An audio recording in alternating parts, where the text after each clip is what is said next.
Hi everyone, welcome to week 2 of creating meaningful activities for all students. I'm Melanie Eisen and I hope that the first week was productive for you.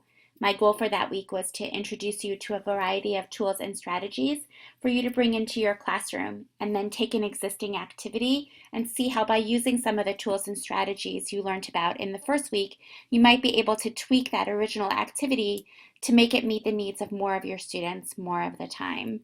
So I hope that was successful for you, and I hope that maybe you've chosen an entry point into which you'll be able to look at your activities and the lesson plans that you've been doing and tweak and add some new ideas to them to make them more effective for more of the students in your classroom. This week, though, we're going to take a step a little bit deeper, take a little bit of a deeper dive into what you're doing in your classroom and how you're doing it. We're going to talk this week about 21st century skills, and while we've seen these all over the place and they're a big part of literature in terms of teaching and education, 21st century skills are hot topics in education today. And while we may have heard a lot about it or read about it, I think it's important for us to look a little bit more deeply into each of these skills and understand how we can bring them into our classroom. When we think about 21st century skills, the center of the piece is really the learner. Who are the students that we're teaching today? And when you think about your curriculum that you're teaching, for what student was that curriculum created? Heidi Hayes Jacobs asks, when we're looking at textbooks, when we're looking at materials, who was the audience for that? Is it students from this century or students from last? And so even if your textbooks have not been updated, or if the worksheets that you've handed out have been worksheets you've been doing for a while, it's time to take a different look at them and see if you can apply these skills to them. So the 4 main skills of 21st century learning are communication, critical thinking, creativity, and collaboration. None of these is new to education, and none of them is new to you. But this week I'm going to tempt your whistle. I'm going to tempt you with some ideas that you might want to bring into your classroom to really investigate how these skills can help you create more meaningful activities for your students. Remember this slide that we looked at last week. So this time I want you to look at it with a slightly different lens. In terms of 21st century skills, which of these pieces can you bring into your classroom and still remain well within your comfort zone? Can you help see yourself as a co-learner and not just the teacher? We talked a little bit about this last week, that maybe the guide on the side and not the stage on the stage. Can you model resiliency and perseverance? Can you model what it is to show grit and resilience, to have a growth mindset in your classroom as opposed to a one-size-fits-all model? Can you embrace change, understanding that some of our students are active in the digital world and that we are simply immigrants in that world, but we have to be able to take that step to say, if this is going to help my students learn, if this is going to help them to process the content so that I can ensure that they understand and they know that content at a level and that they can prove to me that they know this level and that they've gained this level of understanding by the evaluations that I do, by the performance assessments that I do with my students. Can you move into their students' world, even if it's a foreign territory, and ask them to be the guide this time? All of these pieces will help you to develop that classroom culture in which students will be able to thrive and feel engaged. The first piece for us to look at is creativity, imagination. So when you think creativity, this is a great little graphic. All different colors, bright and colorful, spurns your imagination. But when I say creativity to you as a 21st century teacher, I want you to think more in the realm of innovation, more in the realm of asking these questions. I wonder if, imagine if. What could we try? What would we be willing to try, both as teachers and as students, if we weren't afraid to fail?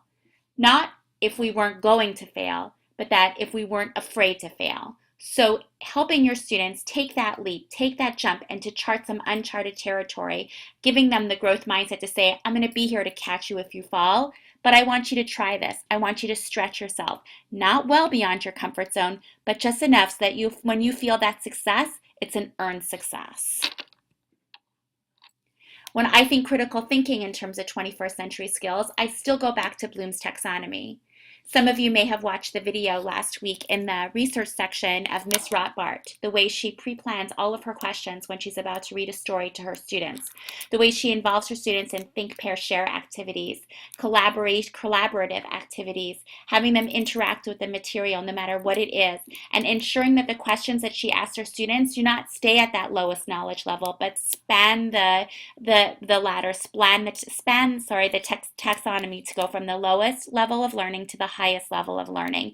By pre-planning your questions and asking the students a variety of levels of questions, you're going to inspire them to think outside of the box. It is that kind of critical thinking that we're trying to impress upon our students. Communication. Are you a connected educator? What are you doing within your classroom to encourage your students to be global learners? Have you thought about reaching out and using social media in a way that you can bring more into your classroom, bring the world into your classroom? Have you thought about using Skype in the classroom, joining a chat group for teachers, opening up your professional learning network so that you are able to really reach out there to see what other teachers are doing all over the world? Collaboration. What kinds of activities are you doing within your classroom that can inspire collaboration? How often do you have the kids working together in groups? When you have them working together in groups, what kinds of groups are they? Are they homogeneous or are they heterogeneous? Have you been inspired to group them only according to ability? Or have you taken that learner profile that we talked about in week 1 to see where their interests lie and to see how they can work together to solve problems? I had a conversation with an algebra teacher a couple weeks ago. I asked her how she makes it relevant to her students. Don't her students ask her almost every day, I would imagine, why do I need to solve for X? Why do I need to solve for Y on a daily basis? What is this teaching me? And she said, I'm not just in the business of teaching you how to solve for X and Y. I'm in the business of teaching you how to problem solve, how to put your brains together, how to work together to solve problems. What are the steps that you need to take to solve problems? Even I visited a nursery school a couple weeks ago where the kids were getting ready for Tu B'Shvat, and she wanted them to create a tree within their classroom, a project, and she wanted them to really think about it. It wasn't just, I'm going to slap some paint on a paper. She wanted them to think about the kind of tree they wanted to create. She took them into their makerspace area and had them collect all the materials they felt would be necessary to create the project that she wanted them to have. So it wasn't just about creating that tree. It was really about proactively planning to see what are the steps I need to take to create a project that I've designed. That design thinking can carry students from the preschool years all the way through their careers. And those are the kinds of skills we're trying to create within our classroom, trying to promote within our classroom, trying to support within our classroom. What do these skills look like in your classroom? How have you taken these 21st century skills that seem like jargon but really aren't? They're really linked to good pedagogy. What are you doing in your classroom to support these kinds of skills? This week we're going to talk about 3 different areas that might help you bring those skills into your classroom. The first one is grouping strategies. A differentiated classroom is one in which teachers group their students according to different areas, according to their learning styles, according to their interest level, according to their skill level, and just because they want to work with a certain group of kids. These groups can be flexible in nature. They can be small group, they can be whole group, they can even be you working one-on-one with a student. Anchor activities feed right into those grouping strategies. When the kids are working in groups or when they're working independently, what are the activities that you're providing for them to do and interact with that will help them to make those connections between topics and between units of study? And finally, we're going to look a little bit into technology in the classroom. As you might be thinking about delving into a little bit, I have some articles for you to read that might wet your whistles and might make you think, maybe it's time for me to think about becoming a connected educator. Thank you all so much for listening and for being a part of this course.